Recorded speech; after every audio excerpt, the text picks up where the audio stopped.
Hello friends, welcome back to our study channel. आज हम लोग डिस्कस करने वाले हैं करंट अफेयर्स का इम्पॉर्टेंट टॉपिक है इन्वायरमेंट के बारे में, यानी पर्यावरण के बारे में आज हम लोग पढ़ेंगे। जनवरी से लेकर आपके अगस्त तक के जितने भी इम्पॉर्टेंट क्वेश्चंस बन रहे हैं पर्यावरण से रिलेटेड, जो आपके एग्जाम पॉइंट ऑफ व्यू से इम्पॉर्टेंट है और पूछे जा सकते हैं, वो सारे हम लोग डिस्कस करने वाले हैं। तो चलिए बिना देरी किए हुए स्टार्ट करते हैं। तो पहला क्वेश्चन है, बंगाल की खाड़ी में बने चक्रवाती तूफान के कारण तमिलनाडु और आंध्र प्रदेश को हाई अलर्ट पर रखा गया था। उस चक्रवात का नाम बताइए। तो हाल ही में अभी तमिलनाडु और आंध्र प्रदेश से एक जो है साइक्लोन टकराया है, जिसकी वजह से हाई अलर्ट जारी भी किया गया था यहाँ पर। तो उसका नाम क्या है? उसका नाम है वर्दा। वर्दा एक ऐसा साइक्लोन था जो आपका बंगाल की खाड़ी में जनरेट हुआ था, उत्पन्न हुआ था और जाके तमिलनाडु और आंध्र प्रदेश से टकराया था। पर्यावरण और प्राकृतिक संसाधनों के संरक्षण के लिए खतरनाक कचरे के निपटाने के लिए प्लाज्मा प्रौद्योगिकी का उपयोग करने वाली पहली उद्योग कौन सा है? यानी कि प्लाज्मा जो टेक्नोलॉजी है वेस्ट डिस्पोजल के लिए, वो किस कंपनी ने शुरू करी है या विच इंडस्ट्री किस इंडस्ट्री ने शुरू करी है? तो इसका करेक्ट आंसर हो जाएगा स्टील अथॉरिटी ऑफ इंडिया, यानी कि सेल ने। काफी इंपॉर्टेंट क्वेश्चन है, क्योंकि प्लाज्मा टेक्नोलॉजी यूज करने वाली पहली इंडस्ट्री बनी है कौन सी? सेल बनी है। देखिए, ट्रॉपिकल साइक्लोनिक डेबी नाम का जो कौन सी कंट्री में टकराया है? काफी इंपॉर्टेंट क्वेश्चन है, पूछा जा सकता है। तो एक आपका साइक्लोन है डेबी, ये ऑस्ट्रेलिया में टकराया है, काफी खतरनाक साइक्लोन आया था ये। अब बात करते हैं नेक्स्ट क्वेश्चन की। काफी इंपॉर्टेंट क्वेश्चन है ये। भारत ने किस मित्र देश के साथ पर्यावरण वर्ष की शुरुआत करी है? काफी इंपॉर्टेंट है, एग्जाम में पूछा जा सकता है कि ईयर ऑफ इन्वायरमेंट इंडिया और फ्रांस ने मिलकर शुरू किया है। बहुत इंपॉर्टेंट क्वेश्चन है। पर्यावरण मंत्रालय ने हाल ही में किस प्रजाति के संरक्षण के लिए एक राष्ट्रीय कार्य योजना जारी करी है? तो इसके ऑप्शंस हैं marine turtle, great Indian bustard, Brahmaputra dolphins या ब्लैक बक। तो हाल ही में इन्वायरमेंट मिनिस्ट्री ने नेशनल प्लान बनाया है, किसके लिए? मरीन टर्टल हैं, इनको बचाने के लिए नेशनल एक्शन प्लान जारी किया गया है। जेड के आंकड़ों के अनुसार कौन सा क्षेत्र पक्षियों के 428 प्रजातियों का घर है? यानी कि जूलॉजिकल सर्वे ऑफ इंडिया के अनुसार कौन सी जगह है जो 428 पक्षियों के लिए घर है? वो सुंदरबन है आपका। काफी इंपॉर्टेंट है, क्योंकि ये आपका सबसे दुनिया का सबसे बड़ा मैंग्रोव फॉरेस्ट भी है और यहाँ पर घर है 428 पक्षियों का। हाल ही में एक अध्ययन के अनुसार भारत के किस राज्य के ग्लेशियर हिमालय के अन्य हिस्सों की तुलना में तेजी से घट रहे हैं? यानी कि कौन से राज्य में ग्लेशियर सबसे ज्यादा तेजी से पिघल रहे हैं? तो करेक्ट आंसर हो जाएगा सिक्किम राज्य में सबसे ज्यादा ग्लेशियर पिघलने देखा गया है अभी रिसेंट की स्टडी में। राष्ट्रीय बाघ संरक्षण प्राधिकरण यानी एनटीसीए के आंकड़ों के अनुसार भारत के किस राज्य में सबसे अधिक बाघों की मौत मौत होती है, यानी मौत अभी दर्ज करी गई है? तो इसका करेक्ट आंसर हो जाएगा मध्य प्रदेश, क्योंकि सबसे ज्यादा जहां पर जनसंख्या रहेगी सबसे ज्यादा मृत्यु भी वहीं पर होगी। तो हाल ही में बहुत सारी डेथ रेट, यानी कि 300 से लगभग 400 से टाइगर लेकर 8 सालों में यहाँ पर डेथ हुई है। तो मध्य प्रदेश में सबसे ज्यादा टाइगर की जनसंख्या भी आपके मध्य प्रदेश में ही है। अब जो आपके रिसेंट एक रिकॉर्ड किया गया है, स्टडी करी गई थी, जिसमें 29% बढ़ोतरी हुई है। किस जानवर की बढ़ोतरी हुई है ये आपको बताना है। करेक्ट आंसर वन विभाग के द्वारा ये रिपोर्ट जारी करी गई है। तो जो आपके एशियाटिक लायन है, यानी कि जो आपके एशियाई टाइगर लायन है, एशियाई शेर हैं, इनकी बढ़ोतरी हुई है अपने भारत में, सबसे ज्यादा 29% की बढ़ोतरी हुई है। अफ्रीकन लायन होते हैं उनसे अलग होते हैं एशियाटिक लायंस, वो काफी बड़े होते हैं अफ्रीकन लायंस, एशियाटिक लायंस है, तो इनकी काफी ज्यादा बढ़ोतरी हो रही है अपने इंडिया में। और सबसे ज्यादा कहाँ पाए जाते हैं? गुजरात में पाए जाते हैं एशियाटिक लायंस, वो भी गिर फॉरेस्ट में। नेचर क्लाइमेट चेंज में शोध अध्ययन के अनुसार जलवायु परिवर्तन के कारण कौन सा जानवर विलुप्त हो सकता है? यानी क्लाइमेट चेंज के कारण कौन सा ऐसा जानवर है जो एक्सटेंट हो जाएगा या खत्म हो जाएगा? तो पोलर बियर्स हैं, ये खत्म होने के कगार पर हैं, क्योंकि आपके देखिए ग्लेशियर्स पिघल रहे हैं गर्मी के कारण, ग्लोबल वार्मिंग के कारण। तो इसलिए उनका एरिया भी कम हो रहा है, उनके खाने कम हो रहे हैं, इसलिए पोलर बियर्स भी कम हो रहे हैं। और अगर ऐसे ही चलेगा तो आने वाले 80 सालों में, यानी 80 सालों में ये विलुप्त हो जाएंगे, ये एक शोध ने कहा है। गिद्धों की संख्या को सक्रिय रूप से बढ़ाने के लिए किस देश ने गिद्ध कार्य योजना 2020-25 शुरू की है? काफी इंपॉर्टेंट क्वेश्चन है कि which country has launch vulture action plan 2020 to 25। यानी कि गिद्धों की जो वल्चर्स हैं इनको इनकी जनसंख्या बढ़ाने के लिए किसने वल्चर एक्शन प्लान किस कंट्री ने लॉन्च किया है? तो इसका करेक्ट आंसर हो जाएगा इंडिया, क्योंकि वल्चर्स एक आपका जो फूड चेन है उसका बहुत इंपॉर्टेंट हिस्सा है। क्योंकि ये क्या करते हैं कि सफाई का काम करते हैं। कोई भी चीज जंगल में कोई भी जानवर मर जाता है तो उनमें जो बैक्टीरिया होते हैं, जर्म्स होते हैं, माइक्रोब्स होते हैं जो उसको खाते हैं, वो जो है काफी ज्यादा मात्रा में नहीं होते हैं। और जब ये सड़ता है तो इसको खत्म करने के लिए आपके कोई ना कोई जीव चाहिए हैं, तो वो बहुत धीरे से खत्म करते हैं। जो वल्चर्स हैं ये क्या करते हैं, उन सारी गंदगियों को खा लेते हैं। इनके पेट में बहुत ही हाई कंसंट्रेटेड हाइड्रोक्लोरिक एसिड होता है जो कि सारी चीजें गंदगी पचाने में सक्षम होता है। तो अगर वल्चर्स खत्म हो जाएंगे तो आपकी फूड चेन में, एक फूड चेन में अगर गंदगी फैलेगी तो पूरा फूड चेन में गंदगी फैलेगी, बीमारियां फैलने लगेंगी। तो करेक्ट आंसर इंडिया हो जाएगा इसका। आईआईटी खड़गपुर के एक हाल ही में अध्ययन हुआ है, उसके अनुसार भारत के किस क्षेत्र को वायुमंडल अमोनिया में वैश्विक हॉटस्पॉट के रूप में नामित किया गया है? यानी कि आईआईटी खड़गपुर के स्टडी के द्वारा कौन सा ऐसा एरिया है जो एटमॉस्फेरिक अमोनिया का हॉटस्पॉट है? तो जो आपका इंडो गैंगटिक प्लान है ये आपका एटमॉस्फेरिक अमोनिया का एक बहुत ही बड़ा हॉटस्पॉट है। तो आप लोग ये याद रखिएगा। एक ग्राम है पल्ली भारत की पहली कार्बन न्यूट्रल पंचायत बन गई है, वह किस राज्य में है? तो एक आपका पल्ली गांव है वो आपका जम्मू के स्टेट में है। ये पहली कार्बन न्यूट्रल पंचायत बनी है क्योंकि मोदी जी ने यहाँ पर सोलर पावर प्लांट का आयोजन किया था, इनॉग्रेट किया है। कितने किलोवाट पावर प्लांट यहाँ पर इनॉग्रेट किया गया है? तो कितने उद्घाटन किया गया? 500 किलोवाट पावर का उद्घाटन किया था पीएम मोदी ने जम्मू कश्मीर में पल्ली विलेज में। तो पहली कार्बन न्यूट्रल पंचायत बनी है। काफी इंपॉर्टेंट है, एग्जाम में क्वेश्चन यहाँ से बन भी चुका है और ग्रुप डी वालों के लिए काफी इंपॉर्टेंट है, क्वेश्चन बनने वाला है यहाँ से। हैदराबाद के साथ किस शहर को विश्व का वृक्ष का शहर का टैग दिया गया है? यानी कि हैदराबाद की कौन सी दो सिटीज हैं जिन्हें ट्री सिटी का वर्ल्ड टैग दिया गया है? तो करेक्ट आंसर हो जाएगा आपका मुंबई को दिया गया है।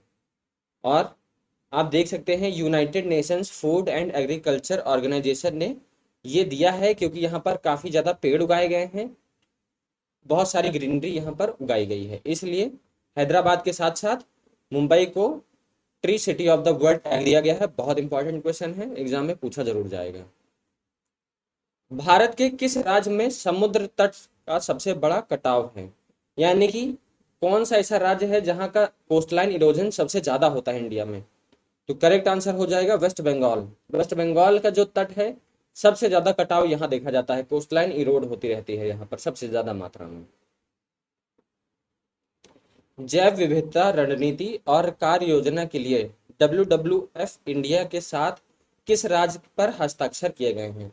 यानी कि biodiversity strategy and action plan WWF के साथ किस स्टेट ने अपने इंक किया है, साइन किया है? तो करेक्ट आंसर हो जाएगा अरुणाचल प्रदेश ने WWF के साथ साइन किया हुआ। किसके लिए? बायोडायवर्सिटी स्ट्रेटजी और एक्शन प्लान के लिए। किस देश ने नए चक्रवात आसानी का नाम दिया था? तो ये काफी इंपॉर्टेंट क्वेश्चन है, एग्जाम में पूछा भी गया था। आसानी किसके नाम दिया गया है? श्रीलंका द्वारा आसानी नाम दिया गया है, जो कि आपकी बंगाल खाड़ी में जनरेट हुआ था और ये कहाँ टकराने वाला था? उड़ीसा में टकराने वाला था। अत्यधिक उपजाऊ जलोढ़ मिट्टी कार्यवास कौन से राज्य में पाई जाती है? ये भी एग्जाम में पूछा जा चुका है कि कार्यवास क्या है। तो कार्यवास आपकी एक अलुवियल सॉइल है, यानी कि उपजाऊ ये जलोढ़ मिट्टी है, आप लोग ये याद रखिएगा। और कार्यवास कहाँ पाई जाती है? तो कश्मीर घाटी में पाई जाती है। प्लास्टिक इनोवेशन हब किस देश में स्थापित होने जा रहा है? तो प्लास्टिक इनोवेशन हब किस देश में स्थापित होने जा रहा है? इंडोनेशिया में स्थापित होने जा रहा है। काफी इंपॉर्टेंट क्वेश्चन है क्योंकि ये इसलिए स्थापित किया जा रहा है, इंडोनेशिया और ऑस्ट्रेलिया साथ मिलकर इसको स्थापित करेंगे। इंडोनेशिया में होगा, ऑस्ट्रेलिया की मदद से किया जाएगा। क्योंकि जो प्लास्टिक वेस्ट बहुत ज्यादा बढ़ रहा है, बहुत सारे मरीन जो जीव जंतु हैं मर रहे हैं, मछलियां मर रही हैं, कछुए फंस जा रहे हैं, बहुत सी चीजें हो रही हैं, एक्वेटिक एनिमल्स हैं उनको बहुत प्रॉब्लम हो रही है। तो उसको टैकल करने के लिए, हैंडल करने के लिए प्लास्टिक पॉल्यूशन को इनोवेशन हब डाला जा रहा है इंडोनेशिया में। Where only one earth a discussion on environment was conducted by India. Bharat द्वारा पर्यावरण पर केवल एक पृथ्वी पर चर्चा कहाँ आयोजित की गई थी? तो ओनली वन अर्थ एक समिट हुआ था। कहाँ पर हुआ था? दुबई में हुआ था। काफी इंपॉर्टेंट क्वेश्चन है ये। और इंडिया द्वारा किया गया था ये सेशन, पीयूष गोयल द्वारा हैंडल किया गया था। क्योंकि जो आपका परिवर्तन हो रहा है, क्लाइमेट चेंज हो रहा है, उस पर कंट्रोल पाने के लिए ये सेशन हेल्ड किया गया था पीयूष गोयल द्वारा। व्हाट इज एम ऑफ संभव स्वलंबन इनिशिएटिव? संभव और स्वलंबन का पहल का क्या उद्देश्य है? ऑप्शन है वाटर मैनेजमेंट है, पॉल्यूशन कंट्रोल है, प्लास्टिक वेस्ट मैनेजमेंट है, ये सस्टेनेबल मैनेजमेंट है।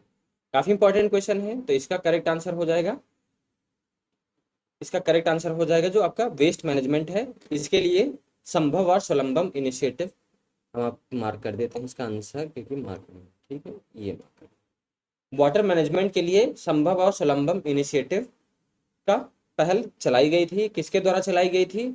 जो यूनियन मिनिस्ट्री है किसकी? Micro small and medium enterprises की, भानु प्रताप सिंह वर्मा द्वारा ये इनिशिएटिव चालू करी गई थी।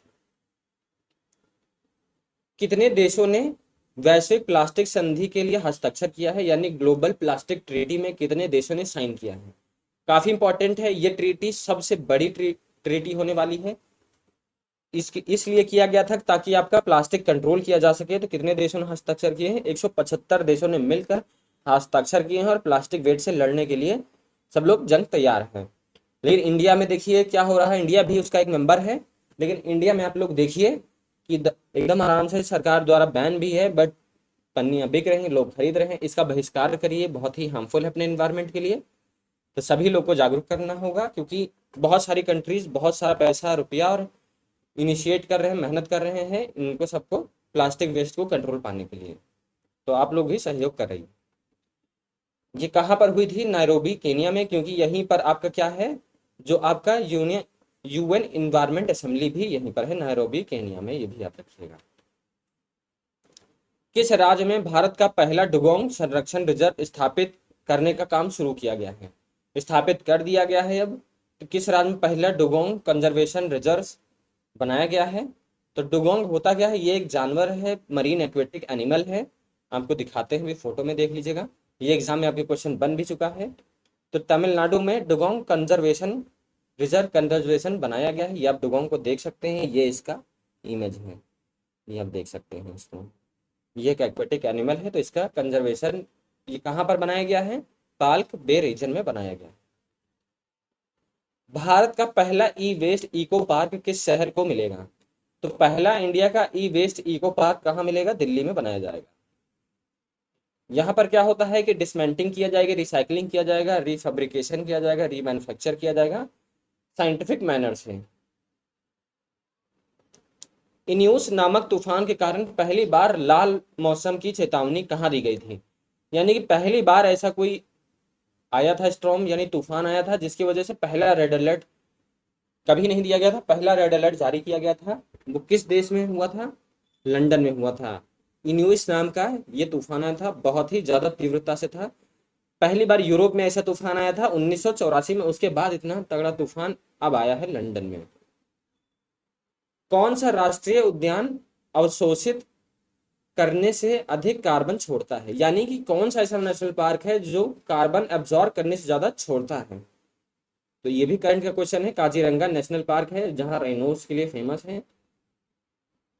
किस टाइगर रिजर्व आवास प्रबंधन में शुरू किया गया है? यानी कि किस टाइगर रिजर्व में हैबिटेट मैनेजमेंट शुरू किया गया है? तो हैबिटेट मैनेजमेंट किस टाइगर रिजर्व में शुरू किया गया है? सरिस्का टाइगर रिजर्व है, यहाँ पर शुरू किया गया है, ये देख सकते हैं। Under habitat management water holes grassland were developed, यानी कि उनके माहौल देने के लिए वहां पर ग्रासलैंड उगाई जाएंगी, घास के मैदान उगाए जाएंगे, वाटर होल्स बनाए जाएंगे यानी पानी के गड्ढे बनाए जाएंगे, जो उनको एकदम नेचुरल हैबिटेट प्रोवाइड कर सके। तो सरिस्का टाइगर रिजर्व में हैबिटेट मैनेजमेंट शुरू किया गया। कौन सा जैव विविधता पार्क भारत का पहला ओईसीएम साइट बना है? तो काफी इंपॉर्टेंट साइट है। ओईसीएम साइट से क्वेश्चन बनेगा आपका एग्जाम में। तो ऐसा कौन सा बायोडाइवर्सिटी पार्क है जो पहला ओईसीएम साइट बना हुआ है? करेक्ट आंसर क्या हो जाएगा? अरावली बायोडाइवर्सिटी पार्क है, जो कि आपका कहाँ पर है? मध्य प्रदेश में है और राजस्थान में है। दोनों जगह पर आपका बायोडाइवर्सिटी पार्क जो है OECM साइट में जोड़ा गया। कौन सा वन्यजीव अभ्यारण्य भारत में सबसे बड़ा प्राकृतिक बाढ़ मैदान अर्धभूमि है? यानी कि which wildlife sanctuary is largest natural flood plain wetlands in India. काफी इंपॉर्टेंट है, दो वेटलैंड्स इन इंडिया बने हैं, जो कि एक भाखिरा वाइल्ड लाइफ सेंचुरी है और दूसरा अभी नेक्स्ट क्वेश्चन में आपको हम बताने वाले हैं। इसको 48वां रामसर साइट में जोड़ा गया है। ये सेंचुरी कहाँ है? उत्तर प्रदेश में है।